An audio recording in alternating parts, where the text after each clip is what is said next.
Hello there and welcome to this Pandas challenge, day 17 of 30. My name is Valentine and I'll be your instructor. In this challenge, we're going to be continuing our practice journey when it comes to using the Pandas library for data manipulation, for analysis, or exploration. So let's get started. The first thing that you need to do is to visit the description link of this video and you'll see a practice resource link. Follow that link, which should take you to a page that looks like what you're seeing on your screen. And then we can click on the sample practice resource. Feel free, by the way, to pause the video and do that. Yeah. Once you get to this page, click on sample practice resource, which should give you a notebook that looks like what you're seeing on your screen. And then we can get started. So the first thing that you do once you get here, just go to File, then Save a Copy in Drive to save a copy of this notebook. And it should open a copy in a new tab. And once you have that copy, you can close down this original one. You can use then that copy because it's saved on Google Drive and you can make changes to it. Right, do that. I will be using the practice notebook, which contains more challenges when it comes to practice work. And if you're an After Work member, you should have the practice notebook. You actually don't have access to the sample, which is a scaled down version or smaller version of the practice notebook. So the practice notebook should be good. Right, once you get here, let's run the first cell. That's the prerequisite cell. Just run anyway. And that should import that line of code that you see here, import pandas SPD, should import the pandas library. Then going through now the first concept, which will entail deleting multiple records by the index column. So normally when we have a data set and we load it using pandas, we would get maybe something like what you're seeing here. Assuming that this is the data set. This data set, as you can look at it, it has some numbers on the far left of the table. This is the index column, and we have order ID. Technically, when you look at this data set, it has been rearranged improperly, but our focus generally, because the reason why is because the order ID should actually be what you're seeing as the index column. So for order ID, the values should be here. So customer name should be here, product name should be here. But our focus for this session is to delete just multiple rows using the index. Because this column has already been indexed, we are going to use it to delete the columns that we want. So for example, if we have that data set that we wanted to delete maybe a list of records which have these indexes 1005, 1010 and 1015. So if you look at them, so this is the record that we want to delete, and also this one, and also this other record. So to delete them, we can just simply first of all just put them in a list, Python list, and then pass that list to the drop function that we apply to the data frame, the original data frame that we loaded our data to, which is the df data frame. And then once we do that, once we apply that drop function to that data frame, we essentially delete those records and we store the new data frame in df and we display to just confirm that we deleted those records. So when you look closely in this now new data frame, we don't have 1000 or 1005 or 1005, the same case to 1010 and 1015. Okay, all right, pause the video and then work on the challenge. Moving on, we can also delete columns. Aside from records, we can delete columns as well if we do not want to work with certain columns, maybe because certain columns are not relevant to the analysis that we are doing. So we can do that, and there are many ways, but one of the ways that we could delete is using the pop method, when we pass generally a column name that we would want to delete. So for instance, if we have this data set, still it's the same, it's not it's still not rearranged, it's not in the right shape. Again, there's further analysis that needs to be done, but our focus is assuming that we wanted to delete the pop, delete one of the columns, let's say discount column. this discount column actually will delete even the values that you see here, the dates values, but again we would need to shift the data initially. But for now we're just learning how to work with that column. So work with this technique. So we would apply that technique to our original data frame, but inside that function or method we would pass the discount or the column name that we want to drop, and that's it. That removed column will be stored, in the removed column if we save it as shown. But again, if you are to look at the original column, which is now the DF, not the original column, the original data frame DF, you wouldn't see that we have that column in place. So discount has already been deleted. It was before order date. Right, pause the video and then work on the challenge. In some cases, we can also decide to delete columns using the reindex method. So instead of using the pop method, we can use the reindex method. So assuming we have this data set, again, the data set is somewhat distorted, but don't worry so much about that.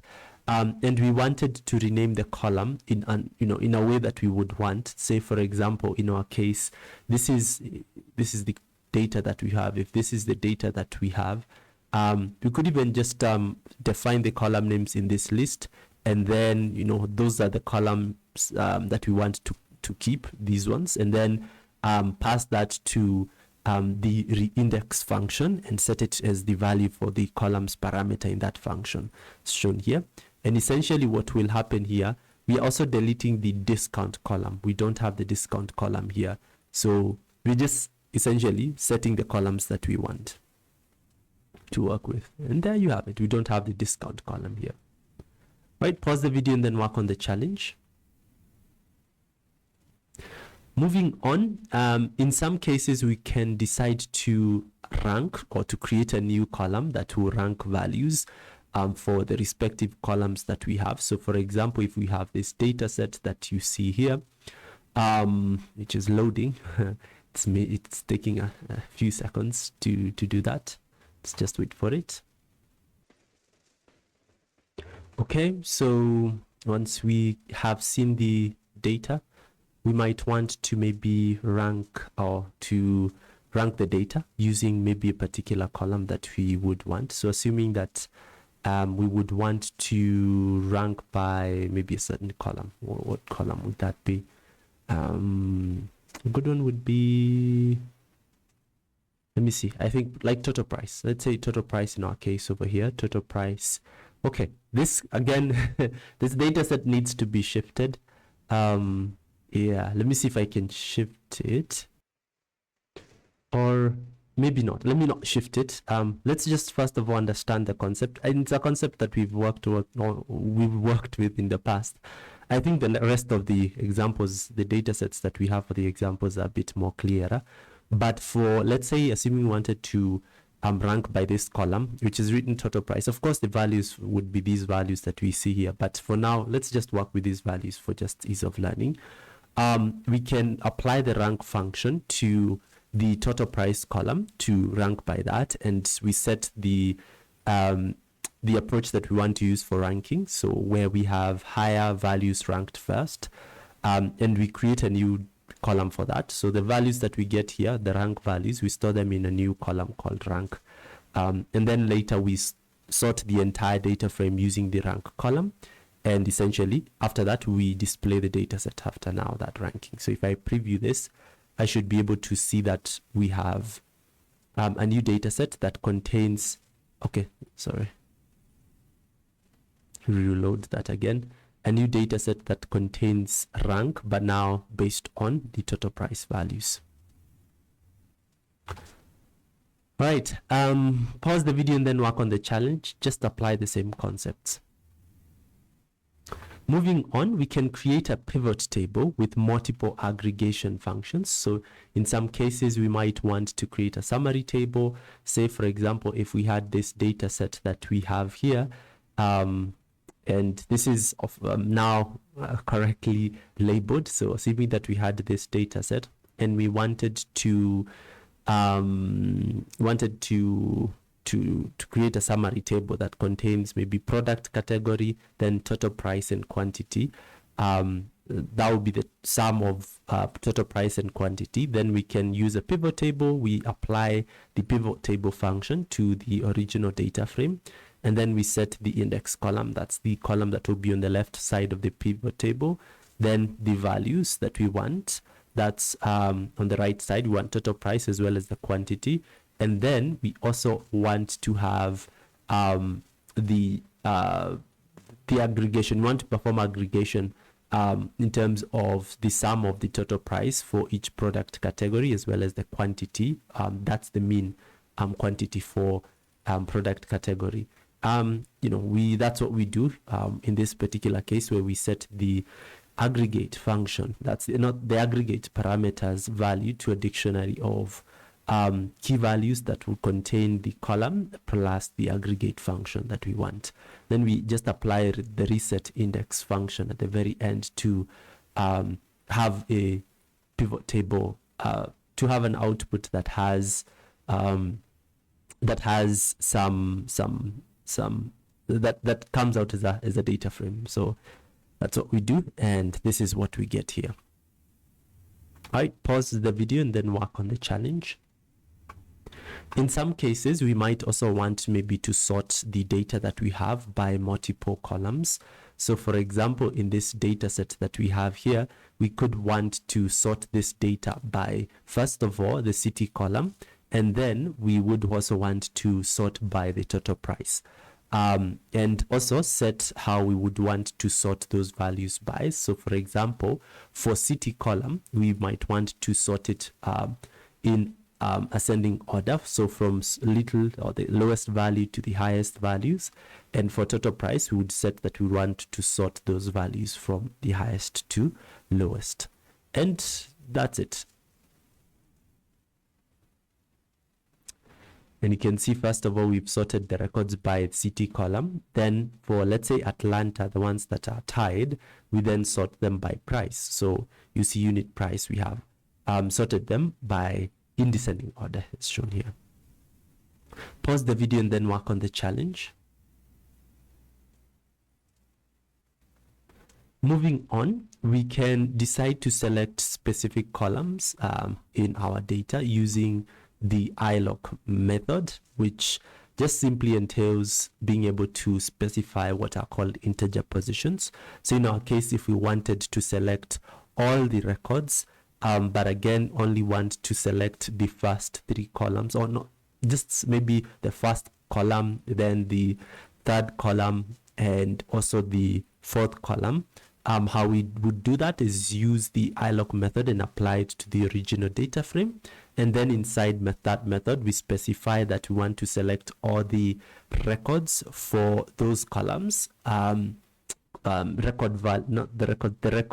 the row values. That's how we specify that, comma. Then we specify the indexes or the integer positions for the columns that we want. So order ID has integer position 0. Then 2, that's product name, because 0, 1, 2, product name has integer position 2. Then quantity, integer position 3. That's it. Pause the video and then work on the challenge.